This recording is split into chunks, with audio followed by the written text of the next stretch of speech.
ஓட்டு போடாதவன், எதிர்காலத்துக்கு உபயோகம் இல்லாதவன். 3 நண்பர்கள் சேர்ந்து கடை தெருவில் உள்ள ஒரு கடையில டீ குடிக்கிறார்கள். அதுல ஒருத்தன் சோம்பேறி, மற்றொருவன் காமெடியன், இன்னொருவன் பொதுநலவாதி. முதலில் சோம்பேறி பேச்சை ஆரம்பிக்கிறான். நான் எல்லாம் ஓட்டு போடுறது இல்லடா, எதுக்குடா, எல்லாரும் ஒரே மாதிரிதான். மற்றவன் காமெடி பண்ணுபவன், டீ கடையில சாம்பார் புளிச்சாலும் சாப்பிடாமல் இருப்பாயாடா? நீ சாப்பிடுறது எல்லாம் நல்லதா இருக்குதாடா? அந்த சோம்பேறி சொல்றான். ஏன் நான் ஓட்டு போடலன்னா என்னாகிடும்? பொதுநலவாதி நண்பன் உடனே சிரிச்சுக்கிட்டு சொல்லுவான். நீ திங்கிற சோத்துல உப்பு போடலை என்றால் சாப்பாடு சுவையா இருக்குமாடா? அப்படிதாண்டா, உன் ஓட்டு இல்லைன்னா நாட்டுக்கு சுவையே இல்லடா. அவர்கள் பேசிக் கொண்டிருக்கும் இடத்தின் அருகில் ஒரு குடிநீர் குழாய் உள்ளது. அங்கு ஒரு முதியவர் குடிநீர் இல்லாமல் தெருவில் இல்லாமல் தவிக்கிறார். அதை கவனித்த காமெடியன், டேய் தாத்தா, தண்ணி இல்லாம தள்ளாடுறார் பாருங்கடா அப்படின்னு சொல்லிட்டு இவனும் சோம்பேறியும் சிரிக்கிறார்கள். அதை பார்த்த பொதுநலவாதி நண்பன் கடுங்கோபத்தோடு சொல்றான்.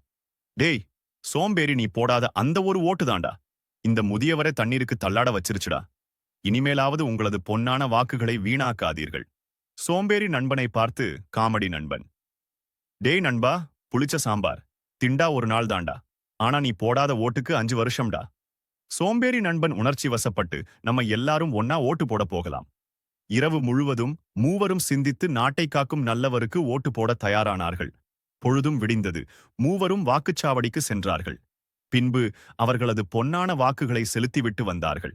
கூடவே அவர்களின் தோழி அன்னபூரணியும் சேர்ந்து சேர்ந்து கொண்டாள். சிந்தியுங்கள், உங்க ஒவ்வொருவருடைய பொன்னான வாக்கும் அதுதான். 5 வருஷத்துக்கு உங்க எதிர்காலம். இந்த வீடியோ மூலமாக நீங்கள் என்ன தெரிஞ்சுக்கிட்டீங்க? நீங்கள் என்ன கூற விரும்புகிறீர்கள்?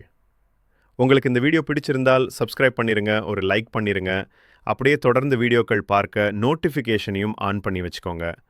அடுத்த ஒரு நல்ல பதிவில் உங்களை சந்திக்கிறேன்.